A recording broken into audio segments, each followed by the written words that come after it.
Աստծուց բան ստանալու համար պետք չի 27-ած սար բարձանաս, 25-ած ճգնավորություն անես։ Քո բաժինը գիտես որն է, նոր կանգնեիր Տիրոջ առաջ։ Ինչ որ մի քայլ անես Տիրոջ համար, քո բաժինը, Հիսուսն ասում է իմ բեռը թեթև է։ Ինքը չի ուզում մենք տանջվենք իր առաջ, որ մեզ մի բան տա։ Նորմալ չի քո երեխան գա ասի, պաղպաղակ կառնես, ասես դե գնա 15 օր կայարանում բեր դատարկի, կգաս այդ պաղպաղակը կտամ, չէ։ Միանգամից գնում ես, չէ։ Հենց այն, որ արդեն երեխեդ եկել է մոտդ ու հարցնում է քեզ։ Մանավանդ որ մի քիչ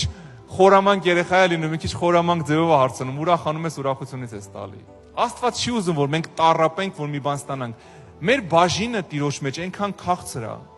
Ինքը դառը չի։ Դու քո բաժինն ես անում, Աստված իրանը։ Մեր գործը մեր բաժինը անելն է։